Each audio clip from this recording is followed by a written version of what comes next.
Mari kita lihat indikasi kebangkitan PKI, saudara, yang ada di Indonesia ini. Kita mulai dari yang pertama. Kita semua sama tahu ada kelompok yang begitu ngotot menuntut pencabutan TAP MPRS nomor 25 tahun 1966. Kalau TAP MPRS ini dicabut, yang diuntungkan adalah keluarga besar PKI.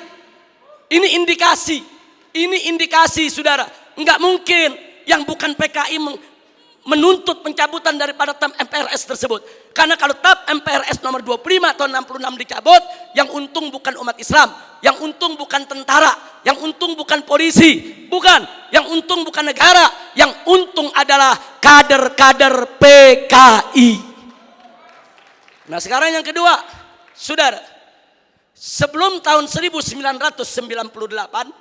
sejarah pengkhianatan PKI di Madiun 1948 maupun G30S PKI 1965 itu tercantum, diceritakan dalam sejarah Indonesia, masuk dalam kurikulum.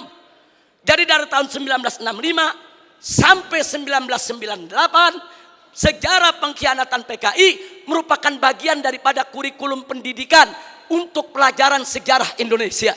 Tapi begitu masuk reformasi 98, saudara, pelajaran tentang pengkhianatan PKI baik di Madiun 1948 maupun G30S PKI 1965 dihapuskan dari kurikulum pendidikan. Saya bertanya-tanya, siapa ini manusia yang punya kekuatan bisa menghapus materi pengkhianatan PKI dari kurikulum? Ini bukan seorang biasa, saudara. Dia punya kekuatan politik, dia punya kekuatan ekonomi, dia punya kekuatan sosial. Kalau hanya rakyat jelata biasa, nggak mungkin dia bisa menghapus daripada pelajaran pengkhianatan PKI dari kurikulum pendidikan Indonesia, saudara. Dan dampaknya serius. Sejak tahun 98 sampai hari ini, saudara, apa yang terjadi? Yuk mari kita lihat, saudara. Anak-anak SD, SMP, SMA yang di tahun 98, saudara, baru mulai mencicipi sekolah, mereka nggak dapat lagi pelajaran tentang pengkhianatan PKI. Jadi dari tahun 98 sampai hari ini, generasi muda kita yang umurnya sekitar 25 sampai 27 tahun, mereka nggak tahu apa dan bagaimana PKI, saudara. Saudara, ini kurikulum ini penting. Kurikulum ini membentuk daripada ideologi bangsa. Kurikulum ini membentuk pemikiran filsafat bangsa.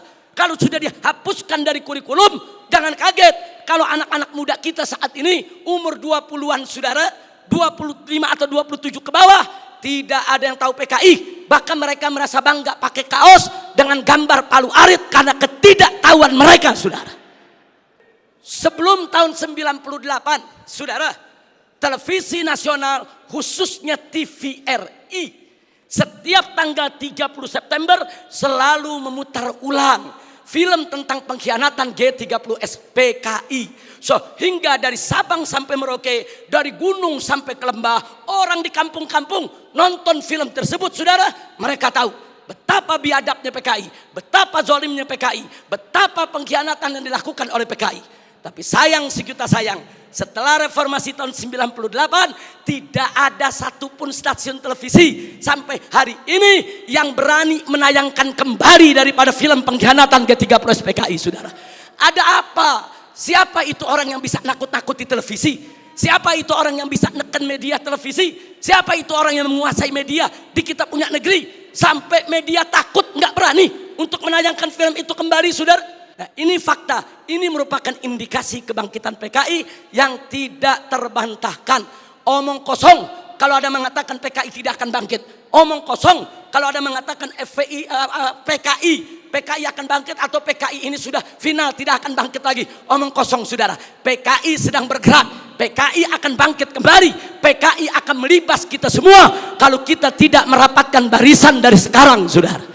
Dulu sebelum 98 ada Litsus, penelitian khusus bagi pejabat publik di Indonesia, saudara. Seseorang ingin jadi gubernur, ingin jadi kepala daerah, apalagi mau jadi menteri, saudara. Ada penelitian khusus. Siapa dia? Bagaimana ideologinya? Apa keterkaitannya dengan PKI, saudara? Kalau terbukti ada keterkaitan dengan PKI, apalagi mengusung ideologi PKI, tidak akan pernah dilantik oleh negara sebagai pejabat publik, saudara. Tapi semenjak tahun 1998, Litsus ditiadakan. Nah, kemudian baik yang kelima, saudara, putra-putri PKI keturunannya masuk ke partai-partai politik, masuk ke instansi lembaga-lembaga negara, saudara. Dan dari sanalah, saudara, mereka mempengaruhi kebijakan-kebijakan untuk keuntungan PKI. Baik, yang keenam, mari kita lihat lagi, saudara. Kita tidak boleh menutup mata. Sejak tahun 1998, begitu banyak buku-buku yang membela PKI. Dibagikan secara gratis, dijual dengan bebas di toko-toko buku, saudara. Pemerintah kita nggak mampu untuk melakukan tindakan apapun. Real, fakta, saudara. Bahkan ada satu anggota dewan, pimpinan satu komisi di DPR RI, saudara, begitu bangga mengarang buku mengatakan dengan judul "Aku Bangga Jadi Anak PKI". Nggak sampai di situ, bahkan dia karang buku lagi dengan judul "Anak PKI Masuk Parlemen", seolah-olah dia ingin meledek semua yang anti PKI. Hei manusia-manusia Indonesia yang anti PKI, ada urusan apa dengan kalian? Aku bangga jadi anak PKI. Hei bangsa Indonesia yang anti PKI, ada apa dengan kalian benci PKI? Ada apa musuh PKI? Aku anak PKI masuk parlemen dan aku bangga menjadi anak PKI. Innalillahi wa inna ilaihi rajiun. Ini indikasi. Yang ngomong yang sebelah sana. Mari kita lihat yang nomor 7. Saudara, adanya usulan RUU KKR, Komisi Kebenaran dan Rekonsiliasi.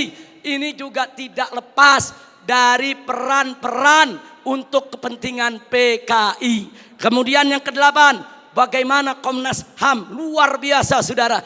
Berikut LSM liberal yang menjadi LSM komprador, saudara, yang bersuara untuk kepentingan asing. Juga mereka semua bersuara untuk membela PKI. Yang ke-9, maaf saudara, ya ada bantuan Cina kepada Indonesia, berikut kompensasinya. Saya tidak campur urusan ekonomi negeri ini, saudara. Tapi kalau sudah bantuan dari negara komunis Cina ke Indonesia dengan kompensasi tenaga kerja yang masuk Indonesia, wajib untuk diwaspadai, saudara. Nah kemudian jangan lupa yang ke-10, saudara. Ada beberapa parpol, bukan satu, yang terang-terangan mengirim kader-kadernya ke Republik Rakyat Cina untuk ikut pendidikan politik. Mereka dididik oleh Partai Komunis Cina, saudara. Ada apa? Ya, itu hak partai tersebut, itu hak pribadinya, saya tidak ikut campur. Tapi saya sebagai bangsa Indonesia punya hak untuk mewaspadai partai-partai yang menjalin kerjasama dengan Partai Komunis Cina, saudara. Yang ke-11, di mana-mana ada seminar, ada temu kangen, saudara. Di mana-mana ada temu kangen PKI, seminar PKI, saudara. Sementara, saudara, dari pihak aparat keamanan setengah hati untuk membubarkan mereka, saudara. Berapa kali di Taman Ismail Marzuki mereka menggelar acara, bikin kegiatan, saudara. Ada bentrokan dengan gerakan bela negara, dengan laskar-laskar FPI di beberapa tempat, saudara. Ada apa? Ada lagi anggota-anggota dewan yang merupakan kader PKI menggunakan kunjungan kerja mereka untuk membuka temu kangen kader PKI sebagaimana terjadi di Banyuwangi beberapa waktu yang lalu, saudara. Yang ke-12, pembentukan Ormas Orsospol yang berafiliasi kepada PKI, pemutarbalikan sejarah PKI dan lambang PKI, saudara. Saat ini di kalangan selebritis kaula muda, dan maaf sampai Menko Polhukam, maaf, harus saya sampaikan, saudara. Begitu kami protes adanya kaos-kaos berlogo PKI, Pak Menko mengatakan, saudara, tentara dan polisi tidak usah over, jangan berlebihan. Jangan kalau ada logo PKI dianggap PKI. Ini kan cuma tren anak muda. Logo PKI itu termasuk sosialisasi lambang PKI. Itu dilarang, saudara, oleh TAP MPRS nomor 25 tahun 66, dilarang juga oleh Undang-Undang nomor 7 tahun 27 tahun 99, dilarang juga oleh TAP MPR RI nomor 1 tahun 2003, dan dilarang oleh KUHP pasal 107 A, B, C, dan D serta E, saudara. Enggak bisa.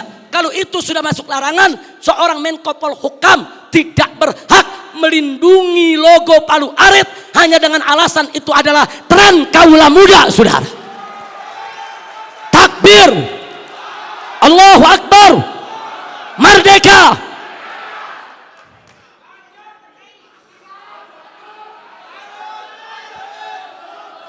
Baik, yang ke-15, saudara.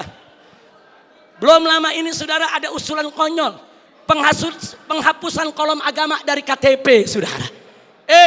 Kalau kolom agama dihapuskan dari KTP, saudara, maka ini merupakan kesempatan bagi kalangan ateis, bagi kalangan PKI untuk tidak lagi mencantumkan agamanya, saudara. Ini berbahaya, ini merupakan indikasi kebangkitan PKI. Baik, yang ke-16, saudara. Dorongan untuk minta maaf kepada PKI. Ada apa? Saya ditanya sama wartawan, Habib Rizik, ini bagaimana sikap FPI kalau presiden sampai minta maaf kepada PKI? Saya jawab, kalau presiden ngotot meminta maaf kepada PKI, saya usul sekalian saja minta maaf sama Belanda dan Jepang. Jangan tanggung-tanggung minta maaf, saudara. Minta maaf saja. Belanda, maaf dulu pejuang kami membunuh tentara Belanda. Jepang, maaf dulu gerilyawan kami membunuh Anda. Minta saja sekalian maaf kepada Belanda dan Jepang, saudara. Belanda dan Jepang itu penjahat, saudara. Sebagaimana PKI, bukan kita yang minta maaf kepada Belanda dan Jepang, bukan kita yang minta maaf kepada PKI. PKI yang harus minta maaf kepada bangsa Indonesia, saudara. Baik, kemudian berikut yang ke-17, saudara. Maaf, sekarang ini ada jargon revolusi mental. PDIP juga.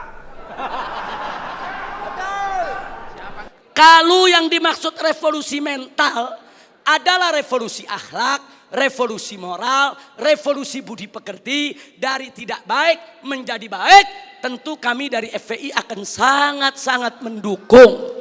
Tapi kalau yang dimaksud revolusi mental adalah membebaskan jiwa dari ikatan agama, membebaskan jiwa daripada aturan hukum Tuhan, sebagaimana yang pernah disuarakan oleh Karl Marx, sebagaimana di tahun 50-an pernah dikampanyekan oleh PKI. Ini jargon PKI dulu, saudara. Nah, kalau itu yang dimaksud, kami menolak istilah revolusi mental kalau hanya memberikan kesempatan kepada PKI untuk bangkit, ya kawan. 19, saudara, saat ini di beberapa karnaval, bagaimana tokoh-tokoh PKI, saudara, seperti Aidit, seperti Nyoto, saudara, itu dibawa-bawa, diusung-usung. Bahkan dalam karnaval peringatan HUT RI di Madura, saudara, di Sumatera Barat, kemudian di Jawa Timur. Ada apa kalau ini bukan indikasi kebangkitan mereka? Dan yang ke-19, saudara, maaf, beberapa waktu yang lalu juga ada simposium di Arya Duta.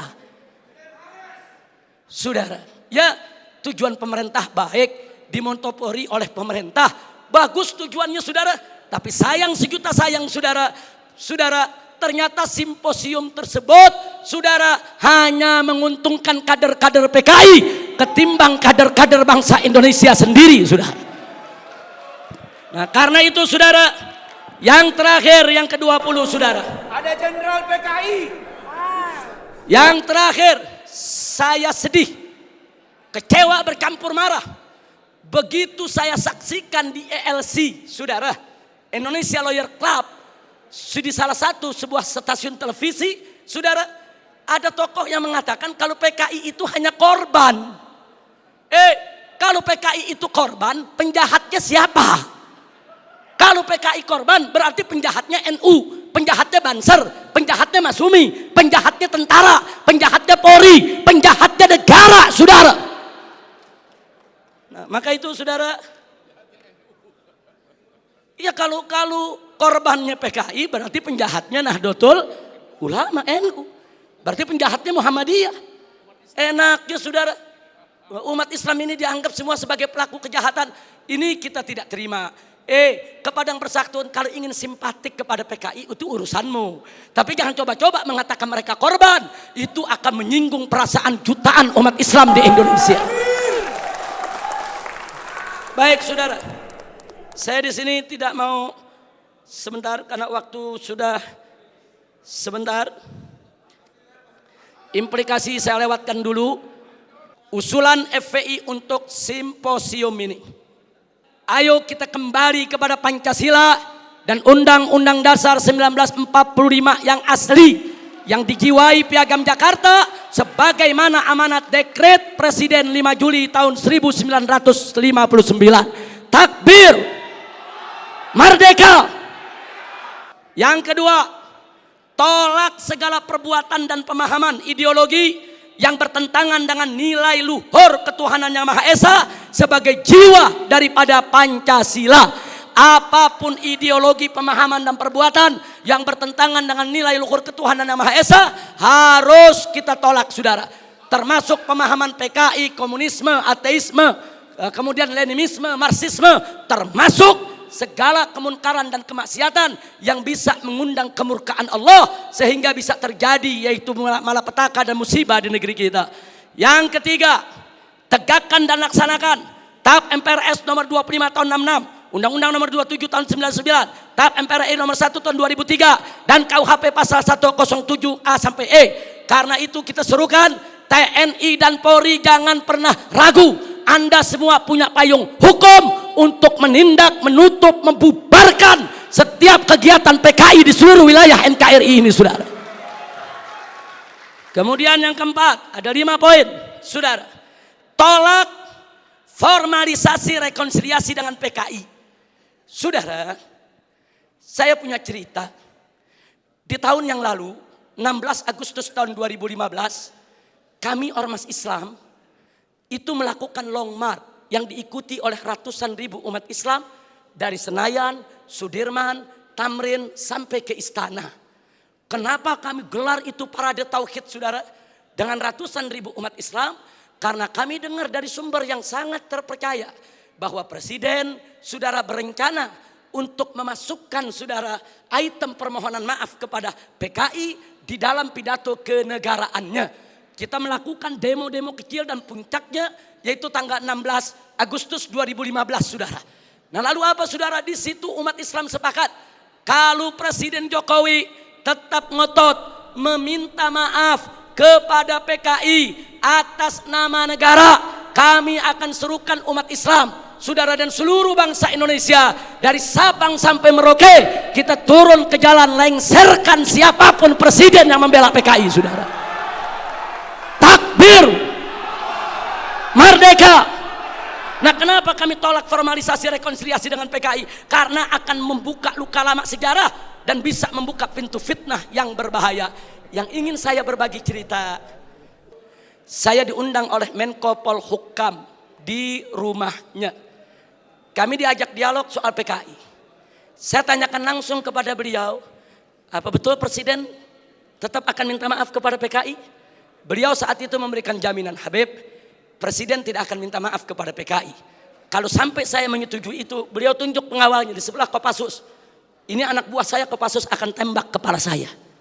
Nah, terus saya tanya lagi, saudara, kepada beliau, baik, tapi saya dengar Anda dapat tugas khusus dari Presiden untuk mencari formulasi rekonsiliasi nasional berkaitan dengan PKI. Nah, beliau jawab betul. Jadi beliau tidak menafi, saudara, betul. Saya dapat tugas bagaimana mencari formulasi rekonsiliasi kita dengan PKI. Baik, saya tanya, itu maksud rekonsiliasi itu apa, Pak? Tujuannya apa? Apa tujuannya? Oh, dikatakan supaya tidak ada dendam di antara kita, supaya kita hidup damai. Oh, kita tolak, saudara. Tidak perlu rekonsiliasi yang formal.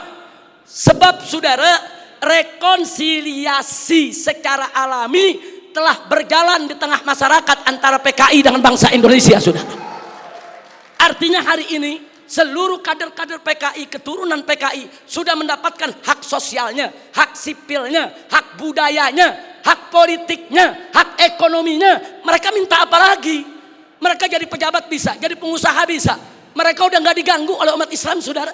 Itu rekonsiliasi alami, saudara. Tinggal kita minta kepada keturunan PKI tersebut, silakan kalian berkarya, silakan kalian ini berkarir, silakan kalian berjuang untuk bangsa ini. Tapi satu syarat, kami tidak akan ganggu kalian jadi pejabat, jadi bisnismen, jadi pengusaha. Tidak. Tapi syarat, jangan lagi bangkitkan ideologi komunis, jangan lagi bangkitkan partai komunis di Indonesia. Nah, tapi sekarang mereka minta lebih, mereka minta partai komunis dipulihkan kembali. Dan lebih kurang ajarnya lagi, saudara, mereka minta negara minta maaf kepada mereka. Ini rekonsiliasi macam apa?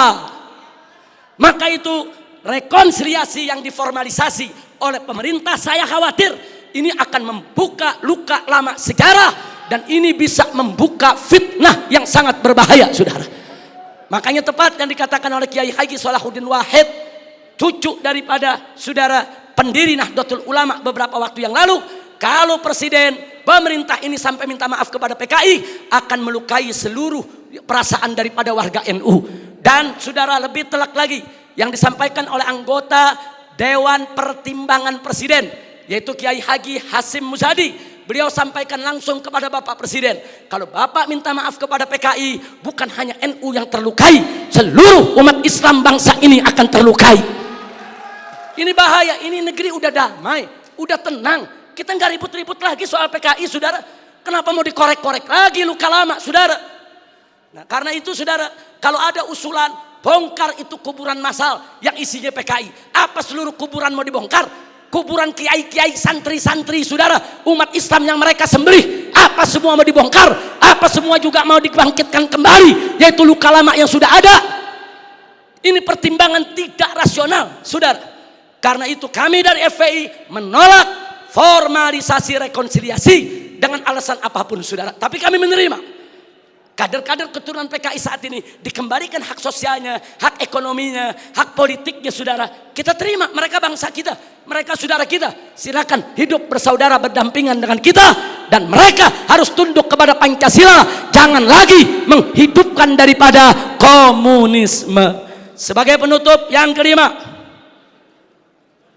saudara, saya ajak semua yang ada di sini untuk menyerukan jihad konstitusional secara nasional melawan semua gerakan komunis dan neolib untuk selamatkan keutuhan negara kesatuan Republik Indonesia, saudara. Takbir, Allahu Akbar, merdeka. Itu saja yang bisa saya sampaikan. Hadiahnya Allah wa iyyakum ila siratal mustaqim. Wassalamualaikum warahmatullahi wabarakatuh.